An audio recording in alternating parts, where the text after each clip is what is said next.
Assalamualaikum warahmatullahi wabarakatuh. Dan salam sejahtera untuk kita semua. Gaya hidup yang aktif akan membuat tingkat kebugaran fisik kita semakin bagus. Berolahraga, termasuk bersepeda, berkontribusi positif pada tubuh yang kuat dan sehat. Ketika kita mulai mengayuh sepeda, kita akan merasakan peningkatan detak jantung kita. Detak jantung yang terlalu cepat akan membahayakan diri kita. Secara umum, ada 3 tingkatan detak jantung: zona hijau, kuning, dan merah.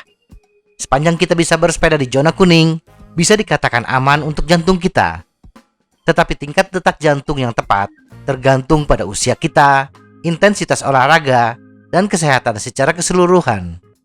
Berikut ini cara aman untuk bersepeda agar detak jantung tidak terlalu tinggi bagi pesepeda yang bertujuan untuk mencari kebugaran dalam bersepeda.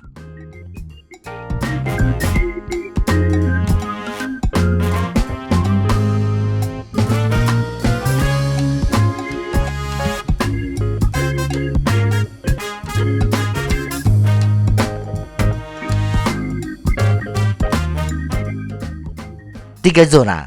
Model 3 zona didasarkan pada fisiologi internal tubuh dan dibagi menjadi zona yang setara dengan tingkat upaya yang mudah, sedang, dan keras, atau zona hijau, kuning, dan merah.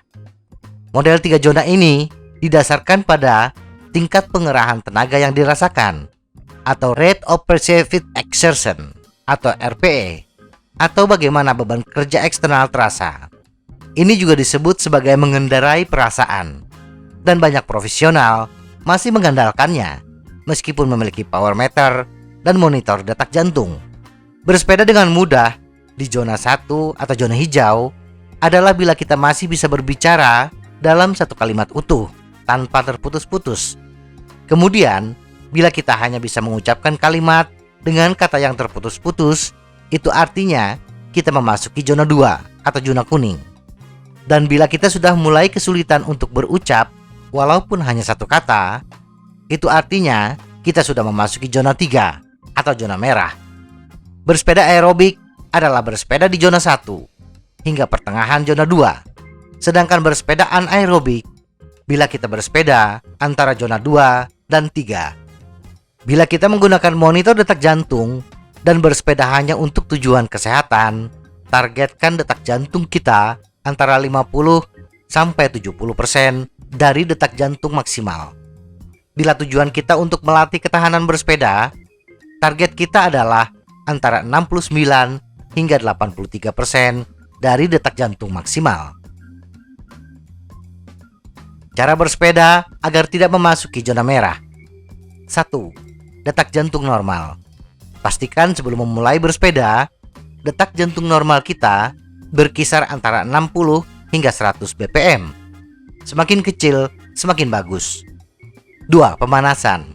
Dan yang kedua yang harus dilakukan sebelum bersepeda adalah pemanasan. Pemanasan akan menaikkan tekanan darah kita, sehingga suplai oksigen ketika kita bersepeda terpenuhi dengan baik, tanpa jantung harus meningkatkan kecepatan detaknya. 3. Kecepatan. Indikasi yang paling nyata dari upaya yang kita kerahkan adalah laju sepeda. Pesepeda rekreasi yang biasanya hanya mencari kebugaran tubuh memiliki power rata-rata 100 hingga 150 watt, sehingga target kecepatan sepeda yang ideal di jalan datar antara 20 hingga 25 km per jam.